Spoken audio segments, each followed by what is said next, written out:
my minimal gear. Yeah.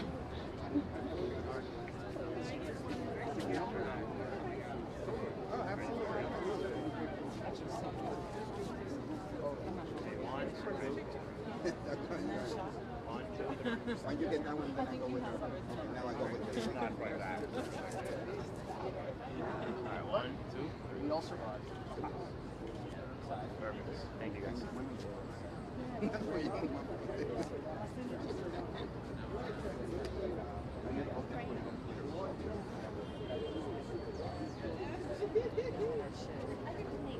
Make sure that this path is really clear when she comes down. Thank you. I'm part of the. There's going to be a lot of. Got it. So here's our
Welcome everyone.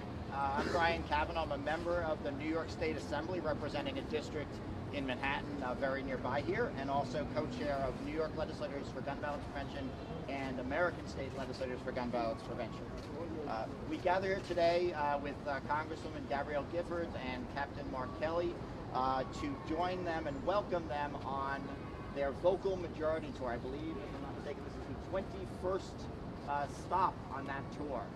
It is a old school political bus tour. You see the bus over there on our right, going from city to city to get a very important message across to the voters of this country. Gabby and Mark will be introduced more formally later in our event here today, but I just want to begin by saying how proud I am to be with them here today and to work with them on preventing gun violence in New York and across the country. I count myself among the many people who have been really inspired, particularly by Gabby Giffords' courage and tenacity. Before we get started, just wanted to recognize a few of my Assembly colleagues who are here. Assemblywoman Joanne Simon, Assemblymember Michael Blake, Assemblymember Rebecca Seawright, Assemblymember Victor Pichardo, and Assemblymember Felix Ortiz are all here, and I think if I missed anybody, I think we may be joined by a few others as we go along. And I think Senate Leader Andrew Stewart-Cousins and Speaker Melissa Margarito will introduce their colleagues from their houses who are here also. In the wake of the 2013 Sandy Hook tragedy, two very significant things happened that are relevant here today. One is Gabby and Mark founded Americans for Responsible Solutions as a tremendous force across this country to make sure that they have the support and the organization to bring about common sense solutions in every state in America. The other thing that happened that's more relevant here in New York is we passed what was called the New York SAFE Act, which was a very broad step forward in our own gun violence prevention legislation here in New York. For the first time, we enacted universal background checks. We enacted restrictions on assault weapons, restrictions on the capacity of ammunition magazines, and many other very important provisions. That legislation was a landmark at its time. It was one of the first big steps forward that we've now seen many more across the country over the last few years. But it was not the end of our work here in New York. We know in New York that we have much more work to do, and certainly we have a lot of work to do at the federal level and in states across the country. But it was a big step forward, and it was possible partly because we had a broad coalition of legislators who had been elected and understood that they needed to heed the call of New Yorkers and all Americans who favor broad-based aggressive solutions to this problem, common sense solutions to restrict gun violence. And the good news is that message is growing in intensity, and the breadth of that support is growing, and that is in large part because of the work of Gabby and Mark and Americans for Responsible Solutions. We've seen that Hillary Clinton has made common sense gun law reform a platform issue. We've seen the commitment of Democratic members of Congress, highlighted by Senator Chris Murphy's filibuster, and the sit-ins led by Representative John Lewis and many of our New York members of our New York congressional delegation. And we've seen states across the country where legislators are stepping up who maybe thought this was not an issue they could make progress on, maybe even thought it's not something they should talk about it, talking about it more and more, and responding to the need of their constituents to have common sense solutions. It's very important now as we approach election season to take the lessons of the last few years and bring them home on election day. What we're here to say today is that for all the work and all the leadership of Americans for Responsible Solutions and Gabby and Mark, and for all the leaders who have stepped up in legislatures and executive across the country, now is the time for voters to take a stand. Voters should be looking at the records of their candidates. They should be looking at the commitments candidates are willing to make to address this problem. We know the solutions. What we need is the leadership of legislators and members of the executive branch across the country. And the only way we get that in our democracy is if voters vote their conscience on this and vote their commitment to gun violence prevention. Now, then our next speaker is the leader of the Democratic Conference of the State Senate. She is someone who has a very long-standing commitment, a long-standing track record of leadership on this and so many other issues. And she is the leader of a conference that stands ready to enact the laws, to improve the laws of New York, as I mentioned before, is still necessary. Unfortunately, she needs a couple of more members with votes in the Senate to do that. So let's hear from her now. Senate Democrat leader Andrea Stewart-Cousins. Good morning, everyone. Good morning. Thank you, Brian, for that introduction and for helping to gather us all here to stand with these American heroes. Certainly, Gabby Giffords, who has just been such an incredible force, turning what is a tragedy into a national campaign. Thank you, Yay, boom. Yeah. Gabby and I met in Arizona. Well, we met before, but we saw each other over the summer in her hometown. So it's good to see you here with us, which you know, makes us all feel like we are engaged in the important work. And of course, her husband, Captain Mark Kelly, a pioneer in space, and here. So thank you so very, very much. But we're here about vocal, and what Brian said is the reality. We in the Senate Democratic Conference understand to a person how important it is that the vocal majority stand up and elect people who will enact sensible gun control. And we know that we don't have to jeopardize your Second Amendment rights to do that. Now, I have some of my great colleagues here with me today. I just want you to know that Senator Mike Gianaris is here. Senator Gustavo Rivera is here. Senator Brad Hoylman is here. And Senator Daniel Squadron is here. One of 26 members who unanimously voted for the New York SAFE Act. If it were not for this conference, that act would not have happened. We understand, as Brian went through the list, that we have to regulate semi-automatic weapons, that people who are in danger of hurting themselves and others should not have access to these weapons. We understand that domestic abusers should not have access to these weapons. We don't understand why if you shouldn't be flying, you should be allowed to buy. We don't understand any of those things. But the reality is that we have Senate Republicans who, from the time the New York SAFE Act was enacted, have been trying to weaken it, have been trying to pull back, have been trying to find ways to not do this and not do that. We can do better here in New York. I know that New York indeed has a vocal majority that understands that we must protect our communities, we must protect our children, and we must be leaders in this fight. So yes, November 8th is a very important day. November 8th, we can tell people that New York stands at the forefront of the progress to do sensible gun control, and we will not go backwards. So if you help all of us, we can ensure that New York State stays the leader that it is. Please, please elect legislators to both houses and everywhere else across the nation who will stand by our great Gabby and her great husband in this great American cause. Thank you.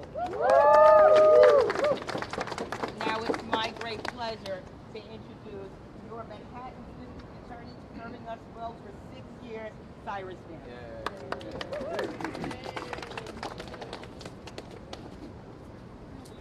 Thank you, Andrea.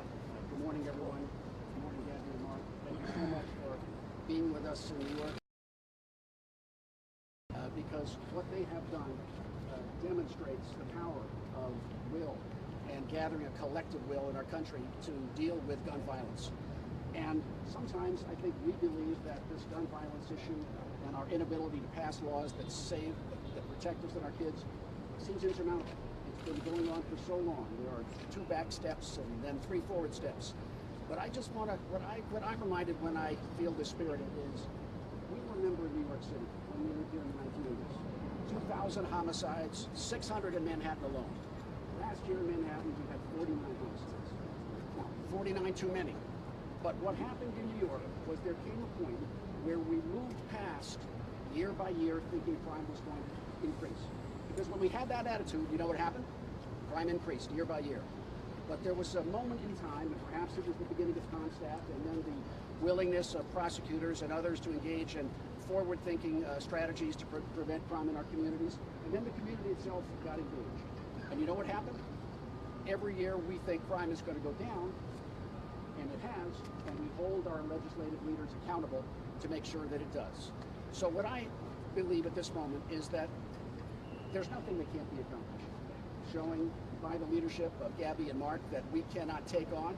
This is not an impossible job. New York State has led the way and followed their lead. So I am actually very encouraged today between now and November 8th. I believe that when November 8th comes and goes, we will see legislators elected to our federal and state offices that understand that gun violence can be stopped, that there is a sensible way forward that doesn't deny people essential rights, and that we have to. If we are going to live in a community that is safe, where our kids can walk freely, our grandparents can walk freely and safely, we all have a responsibility to act. So to Mark and Gabby and to the legislative leaders of New York who made the SAFE Act possible, thank you so much. I truly appreciate your leadership.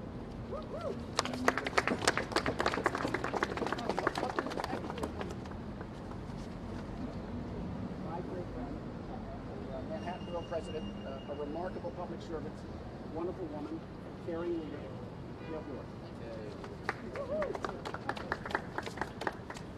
Thank you very much, Mr. District Attorney. I am Gail Brewer. I am the Manhattan Borough President, and just like everyone else, I'm honored to be here with the Congresswoman, the Captain, particularly the Assembly Member Brian Kavanaugh, and to say in this insane year we are here together to campaign for sanity, to Because background checks aren't democratic and they aren't Republican, they are common sense.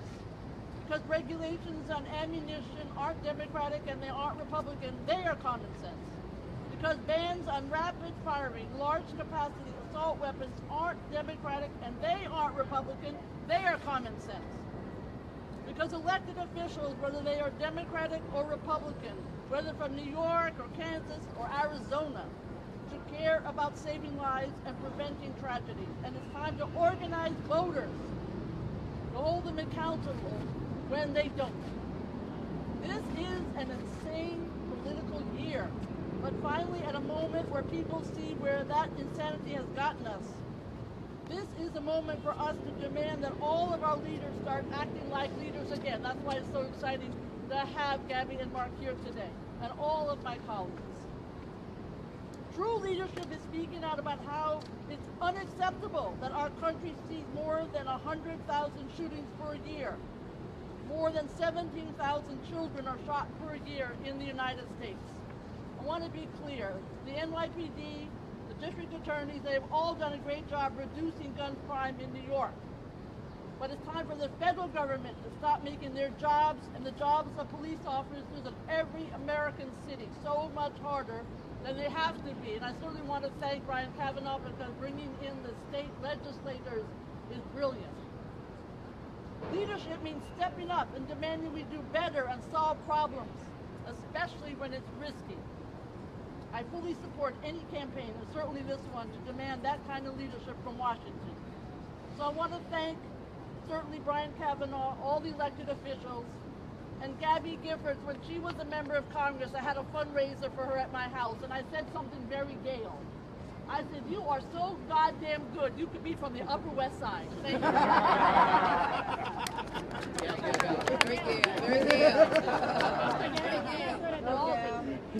I am honored to introduce Controller Scott Stringer. He knows everything because he was an assembly member, and then he had my job. President. And now he's a controller, and at every step of the way, he has cared about gun control and all things that save New Yorkers' lives. Thank you, Gabby. Scott Stringer. Thank you. And from the Upper West Side. It is really an honor to be here with Gabby and Mark. And I don't think I have to tell anyone that gun violence is plaguing our nation. It seems like each passing day there's another shooting tearing apart another family and another community. Consider this for a second. Since 1968, more Americans have died from gun violence than all the wars in U.S. history combined.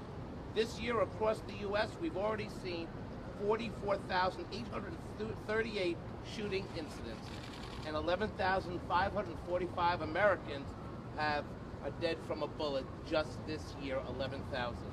But despite these terrifying numbers, we cannot accept these shootings as the new normal. We cannot become immune to their impact on our culture. That is why we are here today with the Congresswoman to say, finally, enough is enough. I know this bus tour stopped in Newton this weekend. My heart goes out to that community which was forever changed on that horrific day in 2012. As a parent myself, I worry every day about my two little boys. Like millions of other moms and dads, I worry when I'm not with them. Because at this point, hate has invaded even our most sacred spaces. First, it was our college campuses, then our movie theaters, our elementary schools, our churches, our playgrounds, and our nightclubs. The terrifying truth is 48 children or teens are shot every single day. And I refuse to accept that reality for my children, for your children, or for any of our children. And we can change it, not with thoughts and prayers only, not by making excuses. No, what we need now is votes. We need votes on Election Day, and then we need votes to pass an assault weapons ban in Congress. We need universal background checks, which over 90% of Americans support as well. And we need to end the gun show loophole.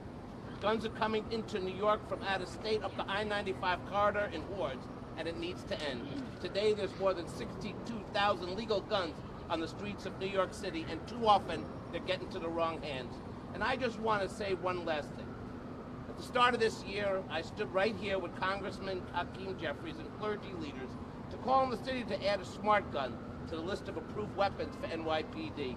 Smart guns use fingerprint scans or wristband technology. They prevent children from firing a gun. Let's develop this technology along our journey to ban guns off our streets. Our children deserve nothing less. I am honored to speak in front of you today. And finally, as part of the program, I'm immediately going to introduce someone who has championed this issue for a very long time, our wonderful public advocate, Letitia James.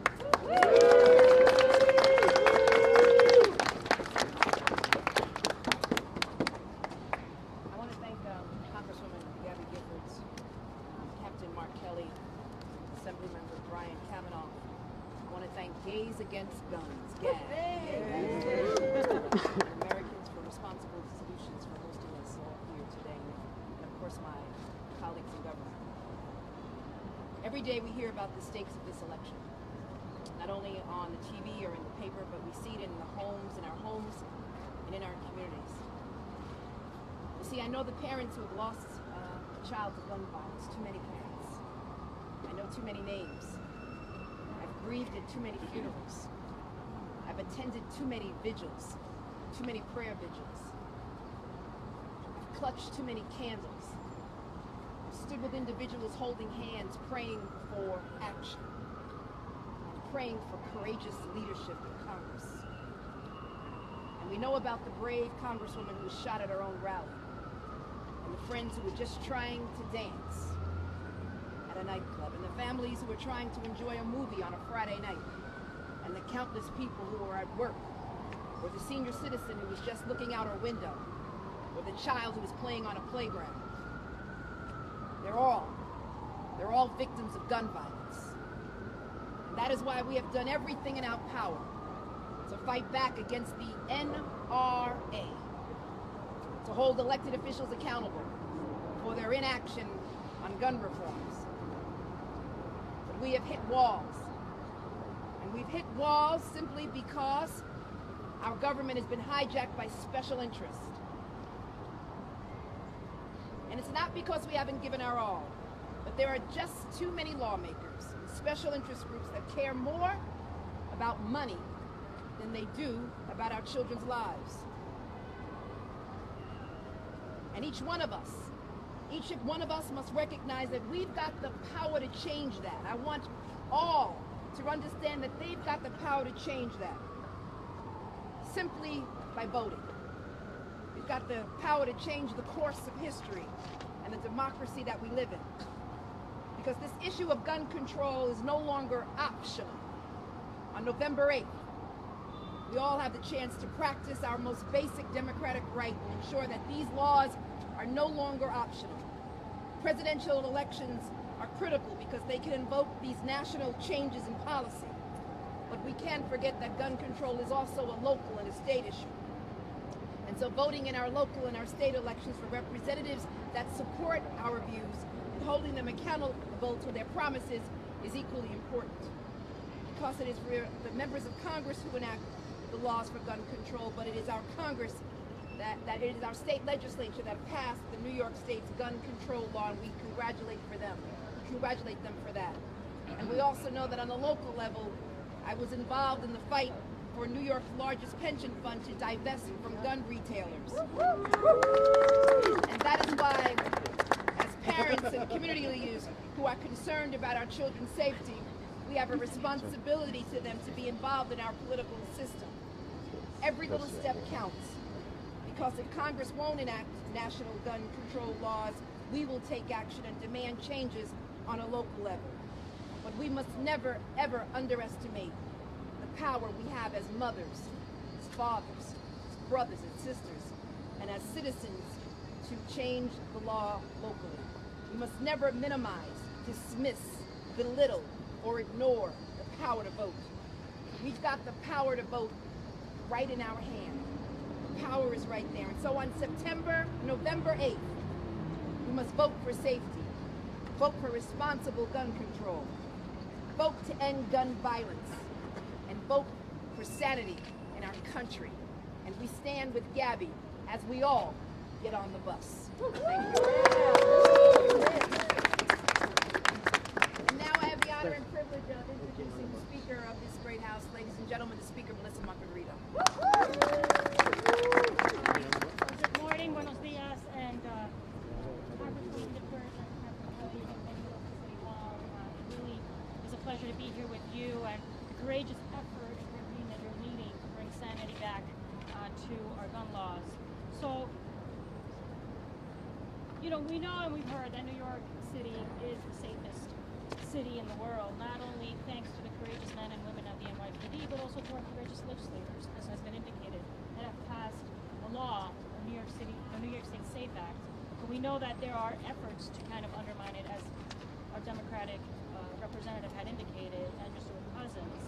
But unfortunately also, too often, senseless gun violence devastates some communities much more than others. Just today I was just showing everyone, and I want to thank the Daily News for being an ally on this issue. You have to give credit where credit is due. In order to really enact change and get things done, not only do we need the courage of our legislators, we need the courage, right, of also our allies, those on the ground that are represented here, and also in media.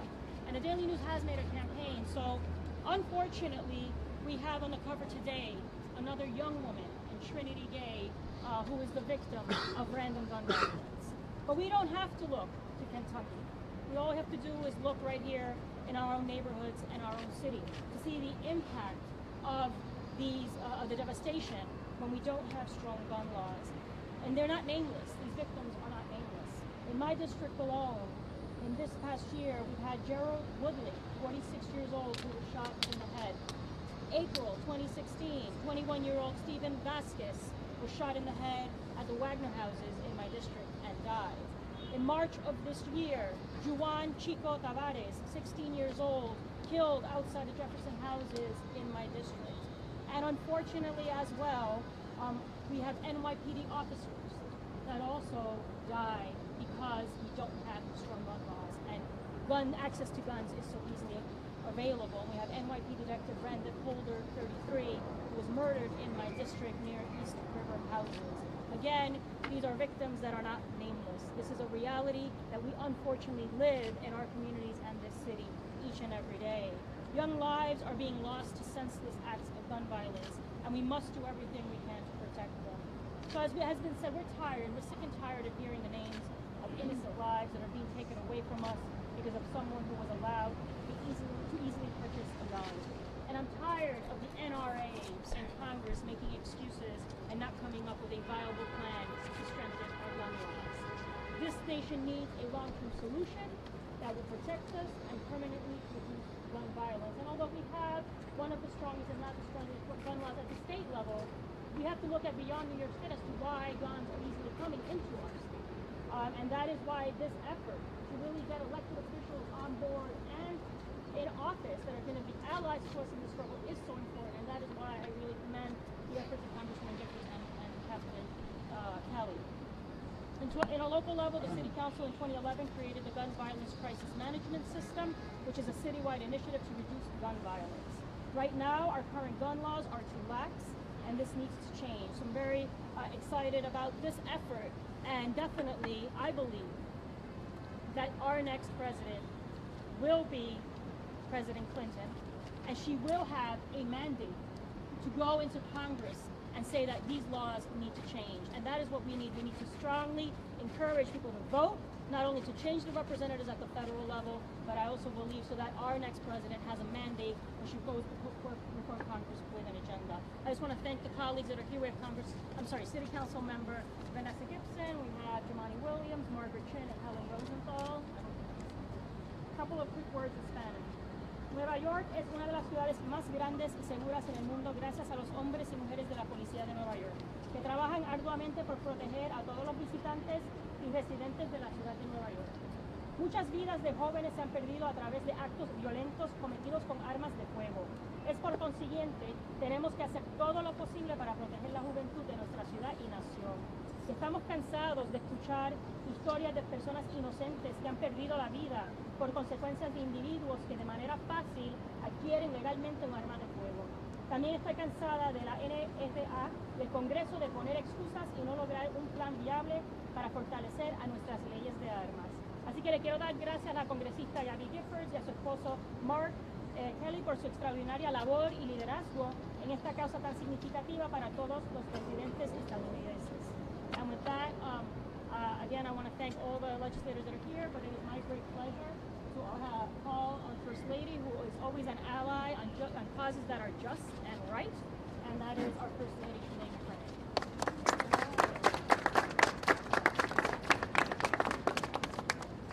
Good afternoon, everyone. Melissa, thank you. I'm encouraged to see so many committed leaders here today. I've got a list, but I'm happy to say that the list is like 3 or 4 times longer than what I have written down here. That's a really good sign. And of course, I thank Gabby Giffords and Captain Kelly for being here today, for doing this. It's extraordinary. Anita's great, and you inspire us all. Thank you, everyone, for fighting for common sense gun laws in this country. My sisters and brothers, we must keep fighting. We can and must make our voices heard. We've lived through tragedy after tragedy in Dallas, Orlando, Kalamazoo, Charleston, San Bernardino. Sadly, the list goes on and on. In New York City, we've also lost too many people, including police officers, because of illegal guns that ended up in the wrong hands. We cannot keep tolerating these losses. When Newtown happened with the horrific loss of so many children and teachers, we all believed that change was coming.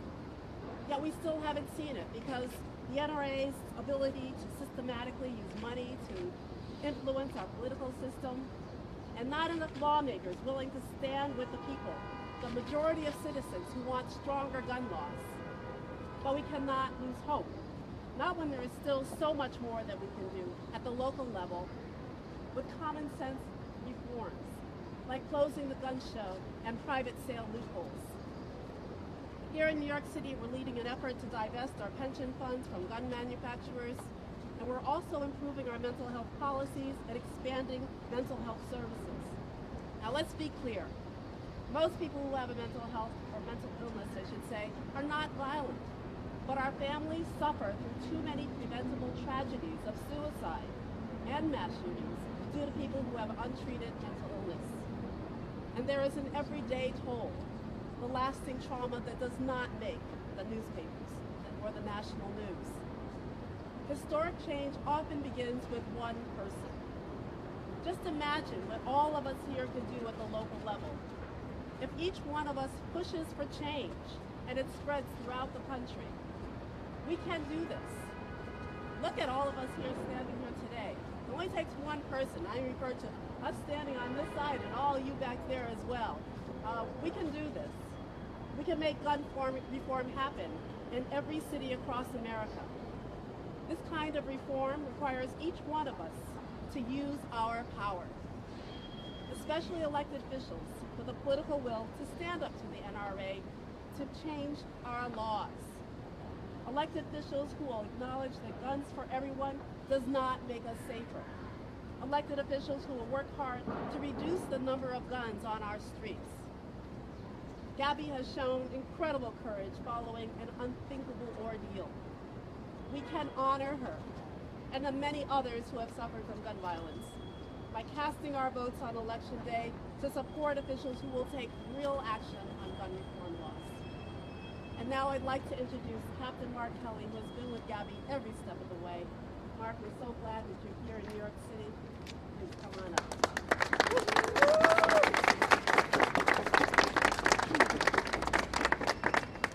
So Gabby and I were in Arizona yesterday, and when we came up to New York, we thought it was going to be cooler. What happened? I know, we thought so too. You brought the weather with you. Yeah, Gabby's bringing the heat.